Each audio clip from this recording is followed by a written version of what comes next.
Railway પરિસરમાંથી બચાવી લેવામાં આવેલા બાળકોને તેમના પરિવાર સાથે પુનઃ મિલન કરાવવા માટે આરપીએફની અનોખી પહેલ કરવામાં આવી છે। ભારતીય રેલવેની સત્તાવાર વેબસાઇટ પર પણ એક લિંક બનાવવામાં આવી છે। डीजी महोदय जो आरपीएफ के महानिदेशक हैं, उन्होंने बच्चों को बचाने के लिए एक अभियान चलाया जिसमें बच्चों को रेलवे स्टेशन में, ट्रेन में, जहाँ कहीं भी आरपीएफ में मिलते हैं, आरपीएफ को मिलते हैं, उनको हम लोग बचा के उनके परिवार तक मिलाते हैं।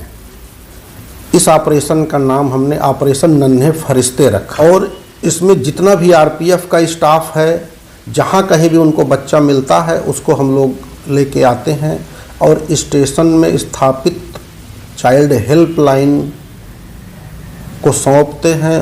चाइल्ड हेल्पलाइन के माध्यम से उनको जुवेनाइल जस्टिस बोर्ड के सामने पेश करके उनके परिवारों से मिलाया जाता है। इस अभियान की पहल 2022 से ही की गई है और इसमें हमने कई नॉन गवर्नमेंट ऑर्गेनाइजेशन से संपर्क किया है, जिसमें बचपन बचाओ आंदोलन जो कि कैलाश सत्यार्थी जी का ऑर्गेनाइजेशन है, उसे हमने ऑल इंडिया में टाई अप किया है और उनके लोगों के साथ मिल के हम ये काम करते हैं। उनके सभी स्टेशनों पे चाइल्ड हेल्पलाइन काउंटर बने हुए हैं, वहाँ पे उनके स्टाफ रहता है, उनको हम लोग सौंप देते हैं। भी जनरली हम लोग जो भी बच्चा मिलता है हमें, हम उससे पूछताछ करते हैं कहाँ का रहने वाला है, किन परिस्थितियों में वो घर से बाहर आया है या खो गया है, तो उन सब बातों से उससे पूछ के हम लोग उसके परिवार को मिलाने की कोशिश करते हैं। और इसके लिए हमने अपनी रेलवे की वेबसाइट में भी डाला हुआ है, जिससे लोगों को पता चल सके कि आरपीएफ ने क्या कार्य किए हैं। और अगर किसी को जानकारी नहीं है तो इस वेबसाइट के माध्यम से वो जानकारी प्राप्त करके अपने बच्चे तक पहुंच सकते हैं। बच्चों के लिए जो नॉन गवर्नमेंट ऑर्गेनाइजेशन है या बचपन बचाओ आंदोलन, इनके हॉस्टल्स होते हैं और उन हॉस्टल में उन बच्चों की पढ़ाई लिखाई और खान पान का सारा ध्यान रखा जाता है।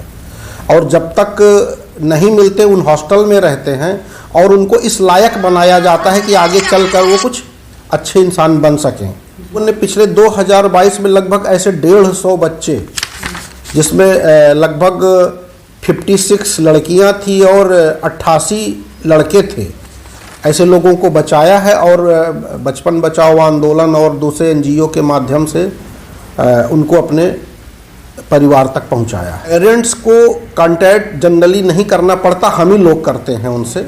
बच्चों से पूछ के उनके परिवार तक हम ही पहुंचते हैं और हमारे जो साथी हैं इस आंदोलन में, जो साथी हैं हमारे ऑर्गेनाइजेशंस, वही उनको लेके जाते हैं। उनके माँ बाप को चूँकि पता नहीं होता है तो हम लोग उनके परिवार से स्वयं संपर्क करते हैं और उनको बुलाते हैं कि वो अपने बच्चों को ले जाएं। और अगर नहीं आ पाते हैं तब तक वो एनजीओ में हॉस्टल में रखे जाते हैं। नहीं होता, बल्कि बहुत सारे बच्चों को किडनैप भी किया जाता है, बाल श्रम भी करवाया जाता है। तो इन सब चीज़ों से बचाने के लिए आरपीएफ की एक पहल है, ये उस पहल के तहत इस काम को किया जा रहा है। और चूँकि एक मानवीय भावना को ध्यान में रखते हुए बच्चों के लिए एक अच्छा कार्य है, तो उसमें आरपीएफ भी अपना सहयोग दे रही है।